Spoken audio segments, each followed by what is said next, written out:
Sebenarnya boleh gak kita ngedoain keburukan buat orang? Boleh gak? Ngedoain, ya Allah hancurkan ini, hancurkan kelompok itu. Boleh gak kita ngedoain kayak begitu? Ngedoain supaya orang-orang yang jahat sama orang Islam, ya, apapun bentuk kejahatannya, siapapun orang Islam yang dijahatin, kita doain supaya mereka binasa. Boleh apa enggak tuh? Kadang-kadang kita suka ada orang dengar begini, enggak, ente enggak boleh doain jelek dong. Doain biar mereka itu dapat hidayah begitu. Enggak boleh doain jelek, ente enggak rahmatan lil alamin. Ya. Sering kita dengarkan kayak begitu.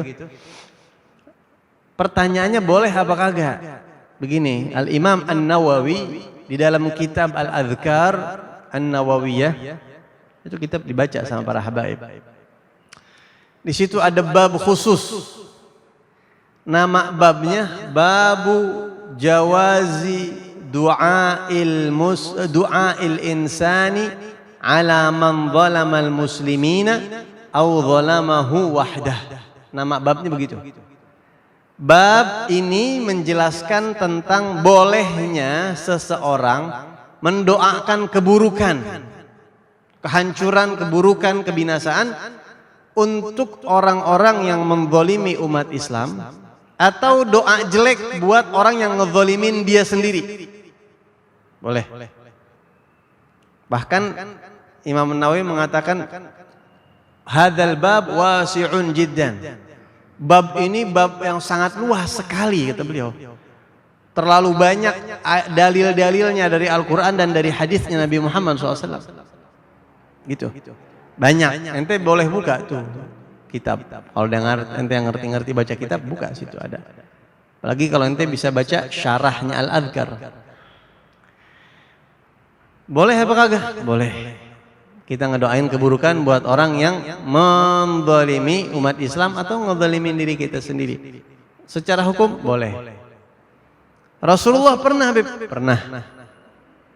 Itu diantaranya sebabnya ada kunut. Nabi mendoakan kebinasaan untuk Bani Ri'il dan Dzakwan yang membunuh beberapa 70 orang sahabat Nabi.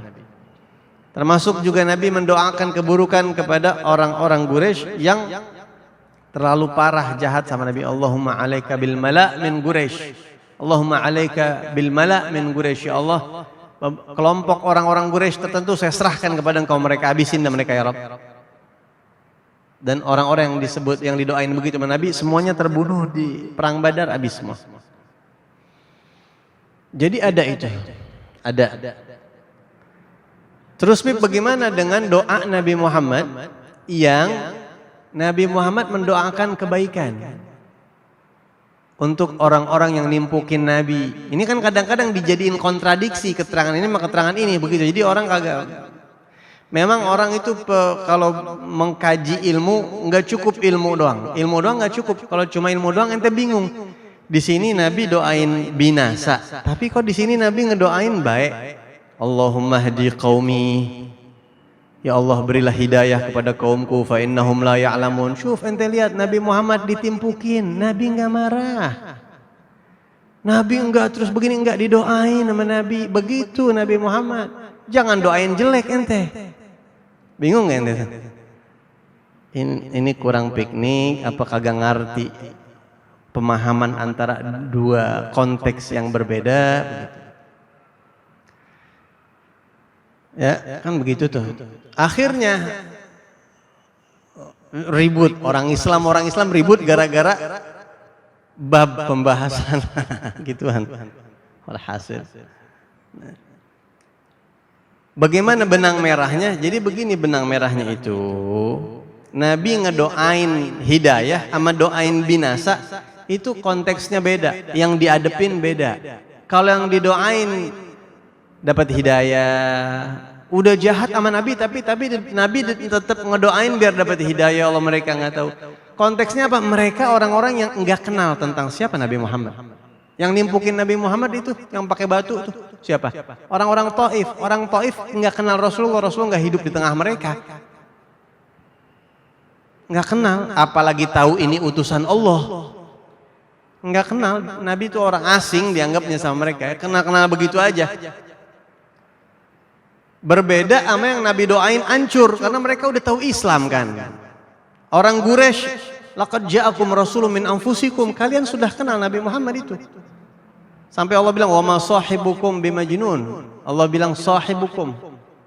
Saking dekat Nabi, orang Quraisy sudah tahu Al-Amin. Jadi beda cara perlakuin orang yang emang kagak tahu ngejahatin kita. Ya Allah, mudah-mudahan dia dapat hidayah, dia kagak ngerti, maklumin. Konteksnya orang jahil, orang bodoh. Kita tolerir kalau orang bodoh kagak ngerti. Tapi kalau orang yang ngerti, udah tahu perbuatan dia salah. Ini ngerugiin Islam. Kok ulama ngerugiin Islam? Kok ulama ikut-ikutan dukung yang ngerugiin Islam? Kok ini orang Islam tapi kok sama Islam begini, terang-terangan ini, terang-terangan. Nah itu beda lagi, itu pakai doa Nabi yang Nabi sampai kunut sebulan tuh, mendoakan kebinasaan buat kaum yang membunuh sahabatnya. Masuknya ke situ konteksnya. Begitu juga bedanya, lihat perbedaan antara, makanya mahamin ilmu itu nggak boleh sembarangan, harus pakai guru. Ada satu orang datang ke masjid, Nabi sama sahabatnya lagi di masjid. Orang Badui primitif, orang gunung yang kagak ngerti apa-apaan, datang ke masjid, rupanya dia kebelet kencing, dia kencing di dalam masjid, kencing di masjid. Sahabat langsung pada kagak tahan melihatnya. Ini orang ya, mau diberi sama sahabat, kata Nabi jangan, tahan. Ya Rasulullah. Udah biarin dia tuntasin dulu kencingnya. Udah selesai kencing, beres, dah bilangin, ini masjid nggak boleh kencing kayak gini ya. Saya blok airnya, saya blok. Sampai dalam riwayat ini orang Arab Badui tadi bilang, Allahumma arhamni wa Muhammada wa la tarham ma'ana ahada. Ya Allah, biar sayang sama aku dan Muhammad, yang lain jangan disayang ya Rabb. Galak-galak banget sama saya. Lihat cara Nabi. Kenapa Nabi bilang jangan? Satu, kalau ente beri dia, ini orang lagi kencing, mendingan kotor di situ. Kalau ente omelin dia, akhirnya dilari-larian kencing beleweran untuk ke masjid, malah tambah banyak. Udah kepalang di situ aja satu. Yang kedua dari hadis itu kata ulama, Rasulullah kenapa kok mentolerir, memaafkan? Karena ini orang kagak ngerti. Cara memperlakukan orang nggak ngerti beda sama cara memperlakukan orang yang udah ngerti masih konyol. Ini kan kadang-kadang kita hadis yang mestinya untuk orang yang kagak ngerti dipakai buat orang yang udah ngerti. Jadi dibelain dia. Kita kudu rahmatan lil alamin, biarin dia zalim, biarin. Nah, itu salah. Kayak begitu. Ini dalam pemahaman ilmu ya, supaya ilmu itu nggak acak-acakan. Berbeda halnya di saat yang lain ada satu sahabat wudu dan Nabi tahu dia wudu, terus dia sholat. Itu dia wudu di kakinya ada kira-kira seujung jari begitu yang belum kena air. Berarti kan wudunya nggak sempurna tuh. Kita wudu semuanya kena air, mata kakinya aja nggak kena air, kagak sah wudunya semua. Terus dia sholat, ditegur sama Nabi, ente ulangin, nggak bisa kayak begitu. Kata ulama, kenapa? Karena ini udah konteksnya udah bukan konteks orang kagak ngerti. Nabi tegas di situ, saklek. Jadi ulama mengatakan, kenapa Rasulullah ke orang Arab tadi kok didiamin? Dia nggak ngerti, jangan disamain sama orang yang ngerti. Kalau orang yang ngerti nggak apa-apa, ente tegas sama dia. Begitu ya. Begitu juga dengan doa kebinasaan. Boleh gak kita ngedoain binasa? Boleh. Ya.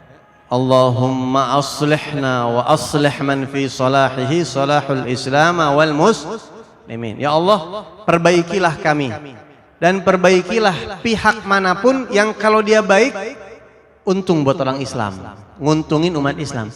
Wala tuhlikna, dan jangan kau binasakan kami. Wa ahlik man fi halakihi salahul islam wal muslimin. Dan binasakanlah siapapun pihak yang kalau dia hancur yang untung Islam. Enggak apa-apa ente doa kayak begitu. Gitu ya. Jadi boleh apa kagak ngedoain orang binasa yang ngedzalimin Islam? Boleh. Beb, itu kita ngedoain orang jelek supaya binasa, supaya hancur. Itu apa kagak rahmatan lil alamin tuh? Kan Islam rahmatan lil alamin. Justru itu bagian daripada rahmatan lil alamin. Karena kita kesian nama orang Islam dizolimin mulu. Biar hancur dah begitu. Ya.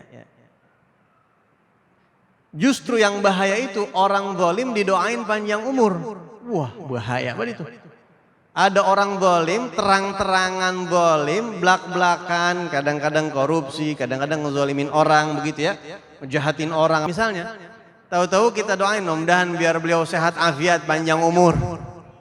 Satu ulama mengatakan, ana lupa namanya, man da'a li zalim bitulil umur, siapa orang yang doain orang zalim panjang umur, faqad ahabba an yu'sallah fi ardhihi atau kama qala. Dia emang girang kalau Allah dimaksiatin di buminya, girang dia. Makin banyak kezaliman dia girang. Soalnya kan orang makin panjang umur, makin kezaliman itu kan makin jalan begitu. Itu kata seorang ulama. Paham ya? Jadi menyikapi orang zalim itu ada porsinya dalam Islam. Rahmatan lil alamin kepada orang zalim jangan didoain panjang umur. Kenapa? Karena kita rahmatan lil alamin, kesian orang Islam yang lain yang pada pegel sama dia, kesian. Rahmatan lil alamin itu begitu. Ya, akhafud dororen ibaratnya daripada dah. Ente mendingan ngambil A rugi 1 juta apa ngambil B rugi 100.000? Kehilangan A rugi 1 juta, kehilangan B kehilangan 100.000 atau rugi 100.000, mendingan yang kecil hilang.